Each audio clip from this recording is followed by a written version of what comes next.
Over the past 10 seasons of Formula 1, we've seen only 3 different drivers win the World Championship. But if we look at the driver who took the honour of being the lowest ranked in each season, it tells a different story. We could have just picked one driver from each season and gave our thoughts on why they're the worst that year, but instead we're going to use stats and take a look at the final Drivers' Championship standings between 2010 and 2019 and tell you who the lowest classified driver from each year was.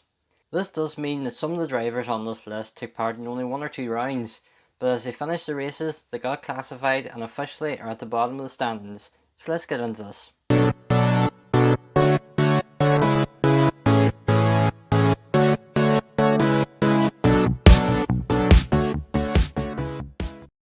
(2010) Christian Klein.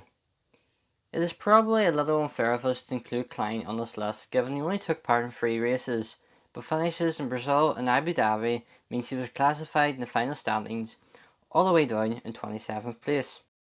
He raced for the Spania racing team, or HRT as they're more commonly known, with a car that wasn't the most competitive on the grid. His first race for the team was in Singapore, where he retired on lap 31 with a hydraulics issue. After a 2-race gap, Klein was back in the car for the Brazilian Grand Prix, finishing in 22nd and last place. His next race, his final race of his short return to the sport after a 4-year gap, he finished in 20th place in Abu Dhabi. Since leaving Formula 1, Klein hasn't had the most successful career, to be honest. He has competed in the Le Mans Series, the European Le Mans Series, the World Endurance Championship, V8 Supercars, the International Supercar Series, AutoGP, Super GT, Blanchman GT Series Sprint Cup, and the Bathurst 1000. His standout result was in the 2014 European Le Mans Series, finishing 3rd overall, including a win at Paul Ricard. 2011 KARUN CHANDHOK. This one is also a little unfair, maybe even more so given CHANDHOK only took part in 1 race this season. This was the German Grand Prix where he replaced Trulli for Team Lotus, finishing in 20th place and 28th overall in the Drivers' Championship. This wasn't CHANDHOK's only race in Formula 1 however, with the Indian driver racing the previous season with HRT up until the British Grand Prix. The German Grand Prix would also be CHANDHOK's final race in Formula 1 as he had pursued a career in endurance racing, taking part in the 24 Hours of Le Mans between 2012 and 2017. He has also raced in the European Le Mans Series, the FIA GT Series, and a full season of the World Endurance Championship in 2012 after he left Formula 1.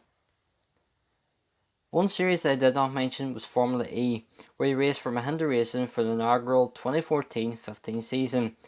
We have a video taking a look at CHANDHOK's time in Formula E and what he's been doing since over on our channel, which you can check out by clicking the card on screen now or in the description below.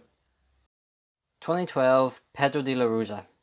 Finally, we have a driver who took part in the vast majority of races during the season. I say this as De La Rosa and his teammate Narain Karthikeyan didn't actually qualify for the opening race of the season in Australia, as they were both outside the 107% qualifying cut-off point in their HRT cars. I think HRT had become the real theme in this video. I think you know where this is going, but De La Rosa scored a grand total of 0 points during what would be his final season in Formula 1, a career that started back in 1999 for the Arrows team. His best finish was 17th, which he placed in for the European Grand Prix in Valencia, the Singapore Grand Prix, the Abu Dhabi Grand Prix, and the Brazilian Grand Prix. He ended the season all the way down in 25th place, but if it's any consolation to him, Daniel Ricciardo in 18th place was the first of the scoring drivers who drove for HRT in the previous season. Despite finishing last in the driver standings, De La Rosa got moved to Ferrari as a test driver before ending his racing motorsport career with a pre-season Formula E test for Team Aguri, where he was the sporting and technical director of up until 2019. During this time they changed their name to Techeetah, that was back in 2016, and they won the team's championship in 2018-19 with one of the drivers, Jean-Eric Vergne, winning the driver championship in 2017-18 and 2018-19. 2013 Max Chilton. Taking the honour for last place in the 2013 season is Max Chilton, who finished 23rd in his Marussia car. His teammate for the season was the late Jules Bianchi, who put in some impressive drives to help Marussia be classified ahead of Caterham in the constructor standings. Chilton got his best result of the season in Monaco, finishing in 14th place, but he was the final driver to finish the race and therefore last.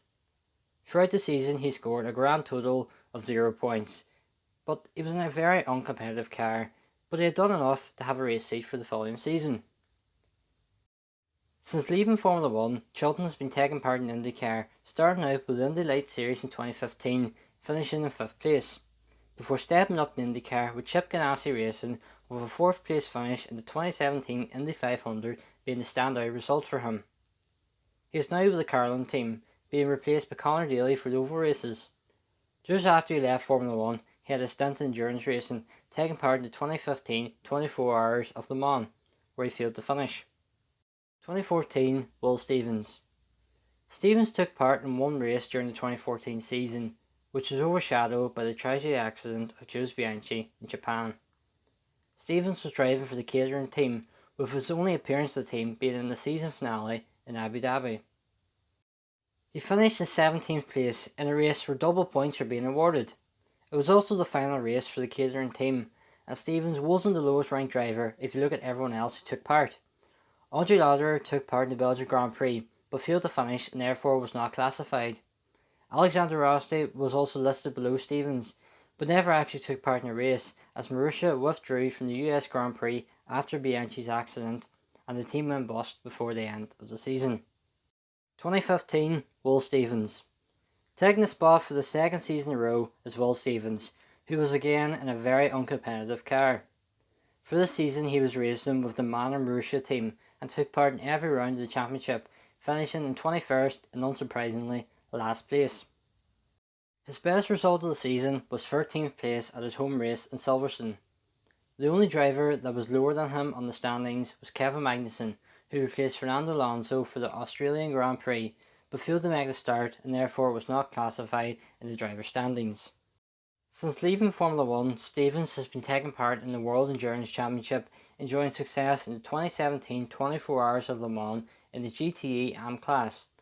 He has also been taking part in the European Le Mans Series, as well as the Blanchman GT Series Sprint Cup. 2016 Rio Haryanto. Taking the 2016 spot for the worst driver in the grid according to the official standings of classified drivers is Indonesian driver Rio Haryanto. He drove for the Manor Racing MRT team, the renamed Manor Marussia team. Like all drivers so far, he failed to score a World Championship point, with his best finish being 15th in Monaco, before being replaced by Esteban Ocon for the Belgian Grand Prix onwards. Since leaving Formula 1, Haryanto has been very quiet, but did make a return to motorsport in 2019 for the Blanchman GT World Challenge Asia Series, finishing in 31st place on 11 points, with his best finish of 7th place. 2017 Brendan Hartley. Another driver that was unlucky to make this list, purely for the lack of races that they took part in. Hartley competed for Toro Rosso in the final 4 rounds of the 2017 season, ending the season on 0 points and 23rd in the driver's standings. He only finished 2 of his 4 races, with 13th place in the USA and 15th place in Abu Dhabi coming either side of 2 engine failures. The Kiwi driver was given a full-time race seat with Toro Rosso the following season, ending the season in 19th place with 4 points, with his best result coming in the USA after finishing in 9th place. He was dropped by Toro Rosso for the 2019 season and moved to Formula E with Geox Dragon, with Hartley currently sitting in 20th place in standings with 6 rounds of season left to be complete in Berlin in August 2020. He is also currently racing in the World Endurance Championship for Toyota Gazoo Racing, currently sitting second in the standings. This move after competing for SMP Racing at the Sebring round the previous year. Hartley also took part in the WeatherTech Sports Car Championship for the Sebring round in 2019, claiming the podium after a 3rd place finish. 2018 Sergei Sorokin. It probably isn't a surprise to see a Williams driver on this list closer to the modern day, with this being the first proper year that they struggled massively. Sorokin didn't have the most memorable time, but there were a few flashes of potential.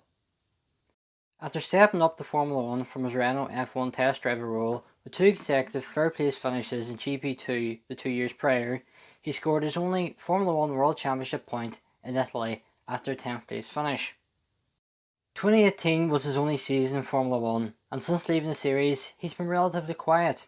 He took part in 24 Hours of Le Mans for SMP Racing, where he failed to finish, while also taking on the role of test and development driver for Renault and the role of reserve driver for McLaren.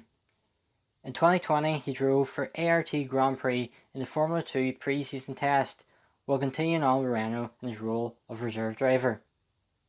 2019, George Russell. Let's be honest, the only reason that Russell has made this list is because of the German Grand Prix, where he allowed his teammate Robert Kubica to pass and ended up scoring a point after the two Alfa Romeo cars were disqualified. His best finish was 11th place in Germany, with the Williams car not being great. They didn't even make the start of pre-season testing. Russell was consistently better than Kubica all season long, out-qualifying him 21-0. He's still racing for Williams, but many believe he will make the step up to Mercedes within the next few seasons, with him also becoming the Formula 1 virtual Grand Prix champion during the long break before the start of the 2020 season. So there's the worst drivers from each year in Formula 1 from 2010 to 2019. Obviously not all of these drivers were the worst ability wise in their respective season, and this is only looking at the classified driver standings from each year. Let us know in the comment section below who the worst driver ability wise was from each season. We also have a website, theapexmotorsport.com, where we bring you a lot more content from around the motorsport world. You can follow us on our social media accounts, which are linked in the description below. If you did enjoy today's video, then why not hit that like button below. Also, don't forget to subscribe and hit that notification bell so you don't miss out on any content here on the Apex Motorsport. Thank you all so much for watching. I hope to see you all next time. Goodbye.